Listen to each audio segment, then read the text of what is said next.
This is the new BMW X5, launched in March 2007, but for a moment or two, we're more interested in the buildings behind it. All BMW X5s are built in Spartanburg, South Carolina, USA, and that's where BMW took British journalists to sample the new car, rather than wait the 6 weeks or so for the first production cars to cross the Atlantic. The Spartanburg plant is pretty impressive. It's the only plant to build the Z4 Coupe and Z4 Roadster as well as the X5, and it's a little odd to see big SUVs and little roadsters coming down the same production line.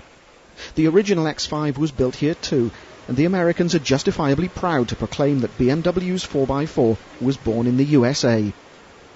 The new X5 is very different from the old model, but the casual observer would be hard-pressed to spot the changes.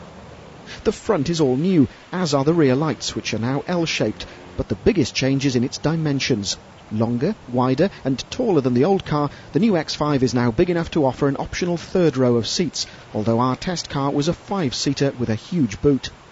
Inside there was leather everywhere, good legroom in the rear as you'd expect, while the two front seat occupants had bags of room.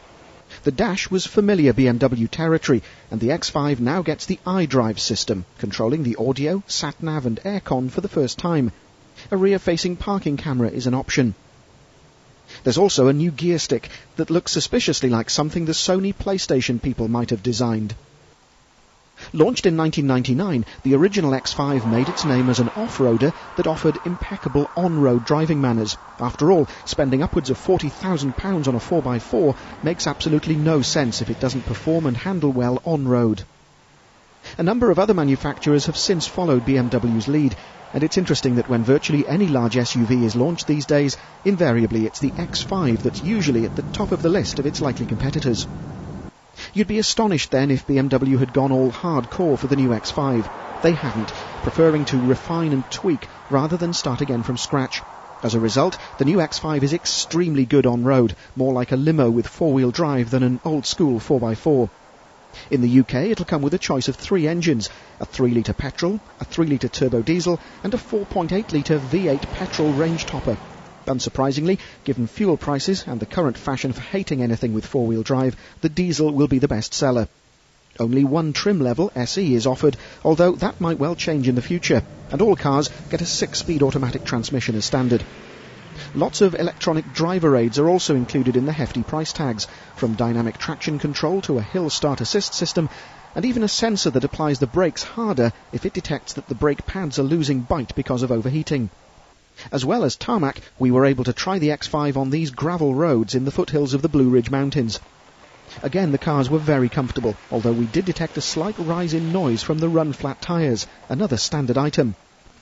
At this point, I'll be honest and say I wasn't too impressed by BMW's decision to fit run-flats on a 4x4, but the company says most punctures these days involve gradual losses of pressure rather than blowouts, so I'll reserve judgment. Back in Spartanburg, BMW's Performance Driving Centre has a man-made course to demonstrate some of the X5's off-road abilities. It would have been nice to try something a bit more challenging, but at least BMW made the effort, unlike some SUV manufacturers. That's another thing. The X5 is apparently a sports activity vehicle, not a sports utility. That's marketing hype, I suspect, since utility smacks of cheap, but cheap is one word you could never use to describe the X5. The 3-litre petrol X5 costs just under £40,000, with the diesel engine adding about £600. The 4.8 V8 is a whisker under £50,000, although at least the cars are all well equipped. Being BMW, there is of course an extensive extras list, if you want to spend even more.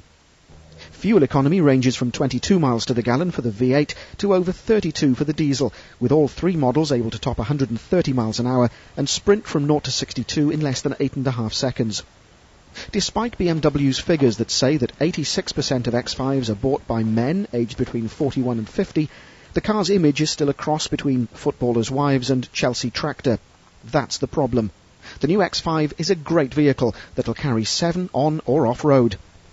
With the diesel engine, it'll return half-decent economy, and yet its image, and those prices, will almost certainly cause some prospective buyers to look elsewhere.